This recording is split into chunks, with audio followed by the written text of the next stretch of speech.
So a question that I get asked often by like friends, family, all that, and even some of y'all in the comments sometimes is, why don't you post more? Or, if you get consistent, you're gonna blow up for sure.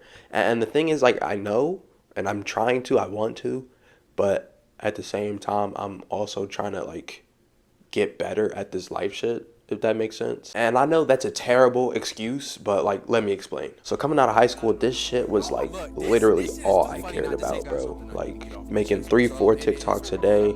I was posting skits, rants, everything, bro. But like when I was done with that shit and after I finished posting all of it, bro, like I had nothing. And when I first started college, right, I'd be walking around campus and I'm seeing all these groups of friends and I'm wishing I had that, right? But at the same time, I'm in my head like, nah, bro, don't worry about that. You got your phone, you got your computer, you got your videos. That's all you really need. But like deep down, I was like, nah, like I kind of want a little more than that. I'm in this club, right? And so we went to go eat dinner. And at the dinner, everybody's having a great time, right? But after the dinner, everybody's making plans on what to do next or where they're going or, like other stuff like that. And then while everybody's making their plans, bro, I have this long ass walk back to my dorm, and that shit was so lonely, bro. And it got even worse because I came back and my dorm was like completely empty. Like it was pitch black. Nobody was in there, bro. And that was just like a gut punch. But ironically enough, that was like around the time the Demon Slayer video came out, right? So you would think I was like at my highest because that video was going crazy. But nah, bro, like it was probably one of the lowest times I've ever felt. I want to say that was like late December, early January when that happened. But a few months passed, it's like March now, and I was presented with this opportunity to go on spring break with this girl I liked and some of her friends. And, I was trying to make good on that vow I made in my room, a few months back. So I went and I had an amazing time. I did a whole bunch of stuff. The 4 people that I went with were awesome. They were great. And we even got to go to a Heat game during the break. So yeah, that was awesome. Oh, and that girl that invited me on the spring break trip, yeah, we started dating like a few days after we got back. Cause I'm Riz God, what the fuck? And we did everything together, from trying different restaurants out in the city. We went to the gym every day. We tried different restaurants around the city. Made food ourselves sometimes. Sometimes we liked it, sometimes we didn't. We kind of took a visit to just about every local attraction you can where I live. We went to New York, to DC, Las Vegas, California, everything. And, being with her and doing stuff and all that, I was able to meet so many other people. And, that resulted in us having like this large ass party. But there was a catch. She was a study abroad student, which means at the end of the school year, she had to go back. And she did. So 2 months later, I went to go visit her.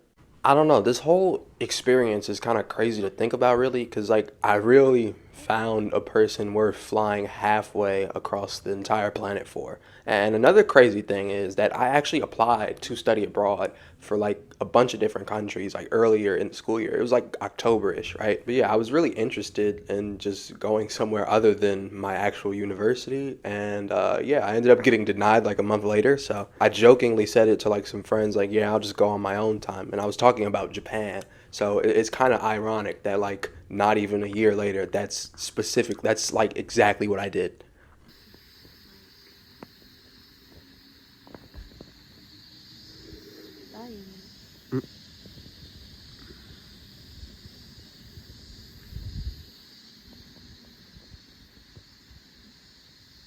Morning.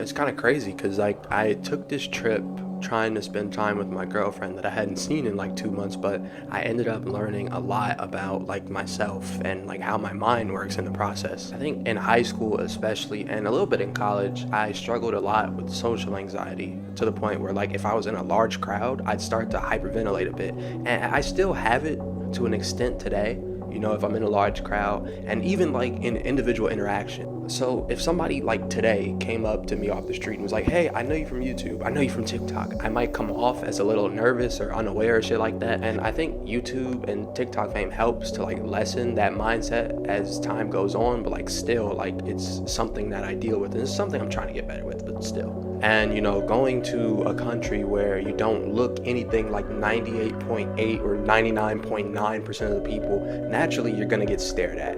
And if you're like me, you're already feeling like there's a million eyes on your back at all times, but you're actually in that situation. It's going to fuck with you a little bit.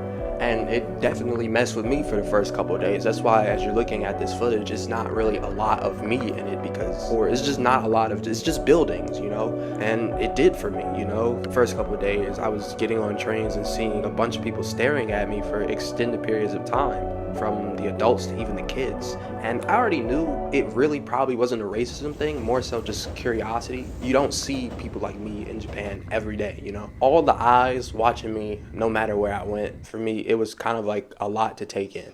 And I kept a mask on at all times, like the entire time I was in Tokyo. And that's normal, right? But the only thing is, it was like 100 degrees like the entire time I was there. And another thing that was like kind of really messing with me with the mask situation is that, like, in Japan, foreigner and Japanese like relationships, they're not frowned upon, but at the same time they're not very common. Yeah. And that was another thing that really made me nervous and kind of messed with me. What kind of things were people saying about my girlfriend as they passed by us? But she didn't really care that much. And as this is happening, I'm like, how is this possible? Is she not afraid of what others think? What type of things are people saying about her in their heads? And she kept asking me why, what's wrong? You don't need it, take it off, it's too hot. And I kept refusing to take it off, and she like just straight up ripped it off my hand and it broke. So after we got there and after the whole mask situation, she was like 20 times happier, running around, flapping her arms like a bird. I don't know if she purposely did all that to sort of loosen up my mood or whatever, but it kind of worked, because we kind of ran around the grass area, did whatever. And the mask thing, it wasn't completely over, but I wore it less and less as the trip went on after she broke it, of course. But I would say the thing that like really like made me sort of comfortable, because at this point I'm a week into the trip, I was finally like comfortable and like adjusted to everything. I spent a few days hanging out with her family as well as her. In fact, the day after we went to that little supposed seaside park, I didn't even see the fucking sea. Anyway, after we went to the park the next day, we went to Costco. And so yeah, like we were just at Costco, just shopping around, and then out of the blue, I see macaroni noodles. And my girlfriend points it out to me because, the two of us, we've made macaroni and cheese together before. But, they don't have mac and cheese in Japan, so like we got the ingredients and we brought it back to their house and we made mac and cheese. And personally, the mac and cheese was missing a few ingredients that would have made it taste better, but we made do with what we could. We also made chicken. Yeah, it was a great night, and we had a great conversation with all of them. Yeah, that was really fun. And then after that, they had like this trip that their family goes on, every year, and they invited me to go, and I went. And again, I was nervous because I was going to meet the rest of her family, but they all kind of just accepted me, and I realized it was all good. And then once I like realized that anxiety and the nervousness I had was just pretty much gone, and I was good essentially for the rest of the trip because I had like 10 days left. But no, her family was they were great. Everybody was funny in their own way, if that makes sense. But after spending time with them, like I said, I was able to like calm my mental state and enjoy, the time I had left. But yeah, I recognized myself, looking through the videos that I took while I was there, that after, that whole time, just spending time with her family and all that, and how I was able to become more comfortable, I had more videos of myself. And I'm really glad that I did get through it at that time, because visually speaking, like, the best part of the trip was when we went to the shrine. I don't want to go out of my way to say it's like the most beautiful thing I've ever seen in my life, because truthfully, the most beautiful thing I've ever seen in my life is when Jimmy Butler hit those 2 back-to-back threes. I was like, that was like the greatest shit ever. But anyway, in my time in Japan, yes, the shrine, the Torii Gates were like number one. It was just amazing to look at, You know, as we went up the steps of the mountain, going through shrine after shrine after shrine, I couldn't help but just record pretty much every second because, I mean, look at this shit, man. It looks amazing. But it made me think about, why am I recording this, you know? And in my head the whole time, I'm like, bro, why am I recording this? I'm not even gonna post this shit. It may not get any views, or everyone might beg for some anime video in the comments. But then, you know, I thought about it, and nah, this has always been the type of stuff that I wanted to do. And don't get me wrong, the anime videos, it's not like I don't want to do them. It's I enjoy making them, but it's not necessarily like the end all be all in terms of the content that I want to create. But if your fan base is so like used to, and they like really want this type of content, it's hard to like try to get them to let go and enjoy other parts, you know?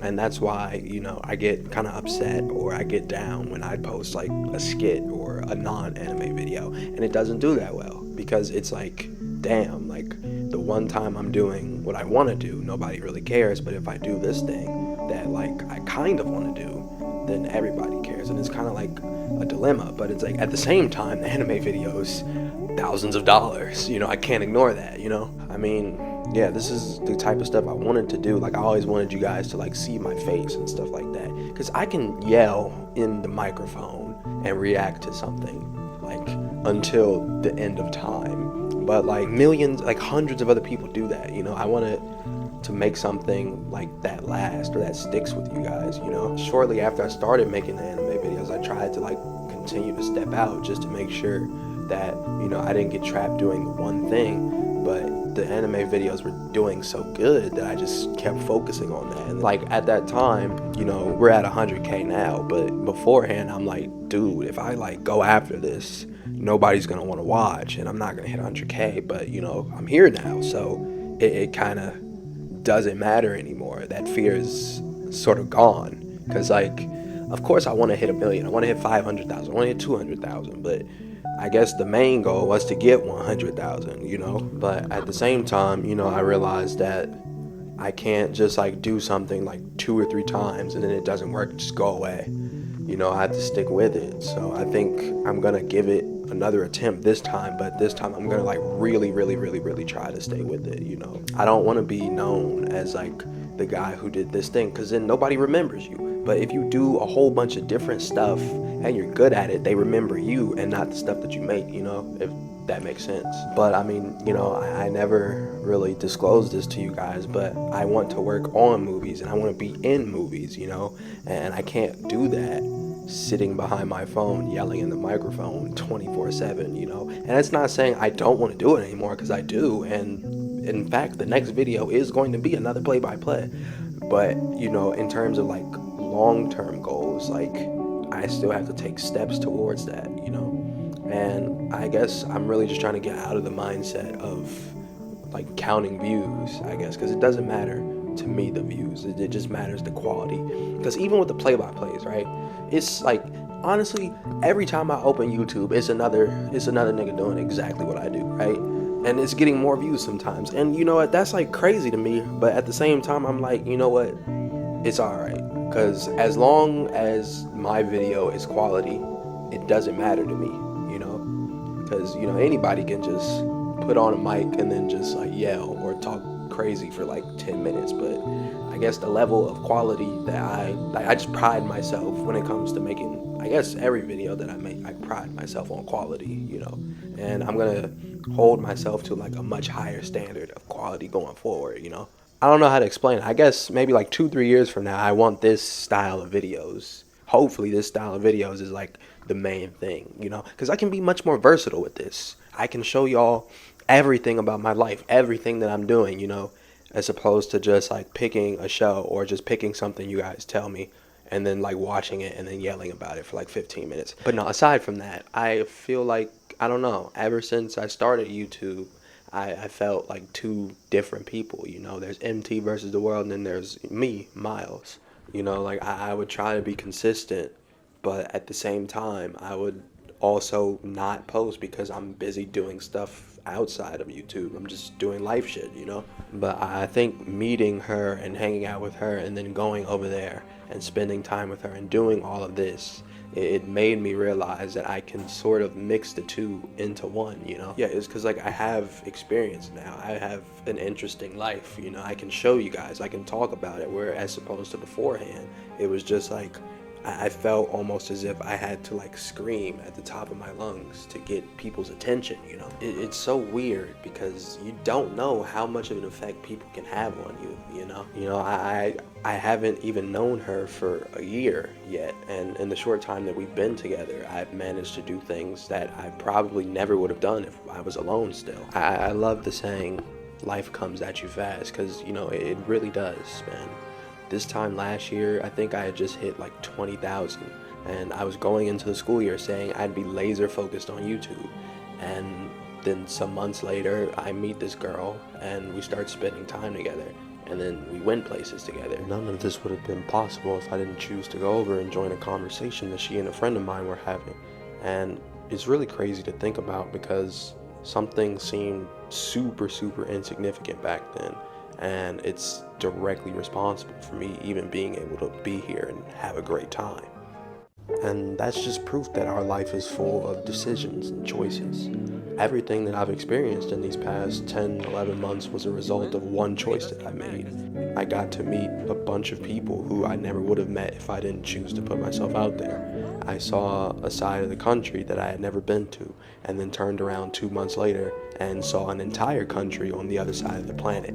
And yeah, my upload schedule took a hit because of all this, but if I was sent back in time to the very day we met, I would do every single thing all over again the same exact way, without a second thought.